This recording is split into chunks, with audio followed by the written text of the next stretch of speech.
Hi, and welcome to today's discussion.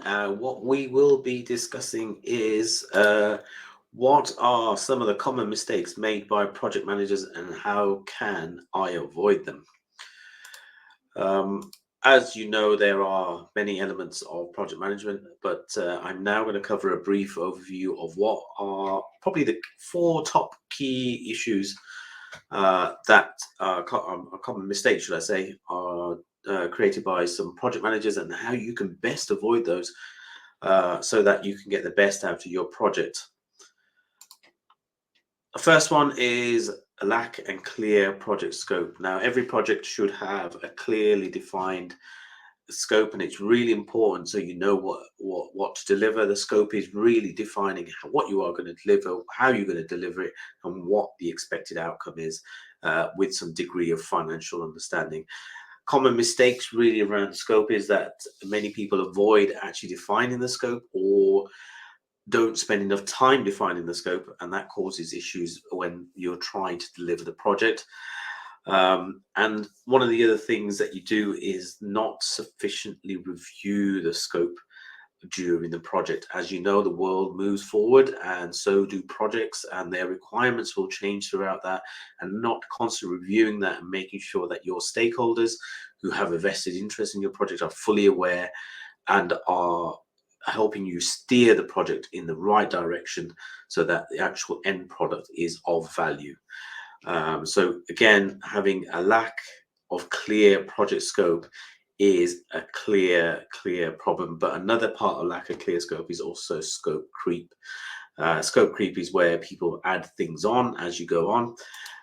Those are things like where, oh, somebody goes, oh, that's a good idea, let's just add it on, but no one really thinks about the impact and the longer term outcome of the project and how it will affect it, what risks it brings, etc.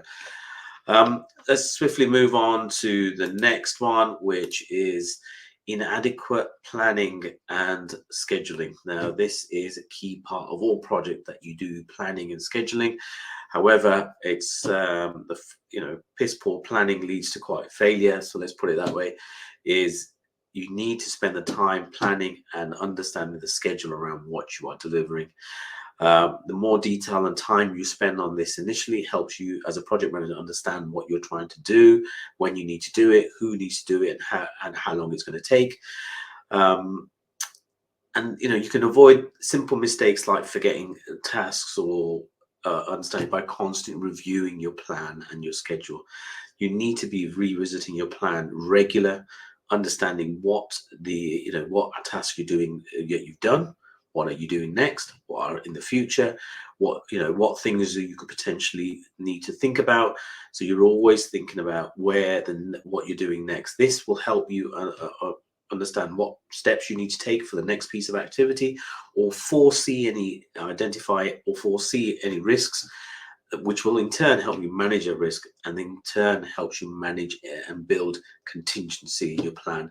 So therefore you suddenly see a risk, you build it into your project, etc. But constant planning and scheduling is something a lot of people do don't do it enough. And a lot of it's down to time. Sometimes you're just so busy that you've got to get it done, but having a daily 15-20 minute catch up with yourself, looking at the plan, understanding what needs to happen when, is really key. Next one is next one is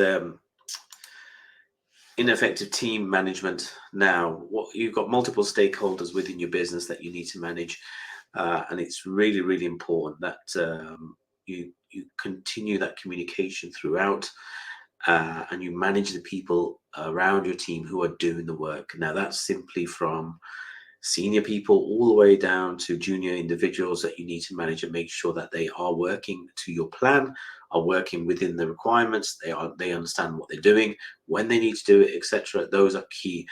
If you're not doing that, you're not engaging with the people who are doing the work, you are working from a distance, you are not in touch with what's going on, and that's really key. And it's really understanding key and the more you talk to people, you start to recognize their team performance issues early on. Are you seeing somebody who's not as skilled as somebody else? Do you need their support? Do they need help? As a project manager, you're not simply there to drive the project, you're also there to build the rapport with those people and also provide support by either giving more resource, providing guidance, etc., so that they can get the key work done. And again, you want to try and achieve it within time, with the right time period, within the right effort and the right financial cost as well. Again, the benefits, one of the other key ineffective team management, is that you don't discuss audibly enough. You're doing things via email. If you're a keyboard warrior, you love sending emails, it's not going to work, because not everybody responds well to emails. You need to be face to face. You need to be talking to people. You need to be making sure that they understand what you are asking of them, and they understand what they need to do. The other thing is to encourage people within your project, be proactive, and to help people.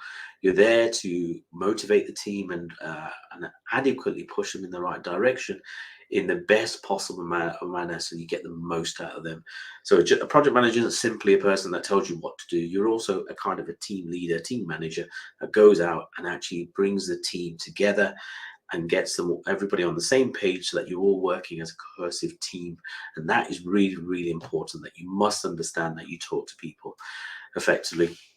The next one, which I've not got a slide for, is poor communication with your stakeholders and your management team. Now, if you're not familiar what a stakeholder is, a stakeholder is really somebody who's got a vested interest in your project, and it's really key that you keep them engaged. Now, I've said it in previous videos, your stakeholder could be at any level, could be at any stage of the project, and has to be continuously understood who your key stakeholders are, as this could change depending on the type of what stage you're in the project, what type of project you're delivering, what stage you're at within that project, etc.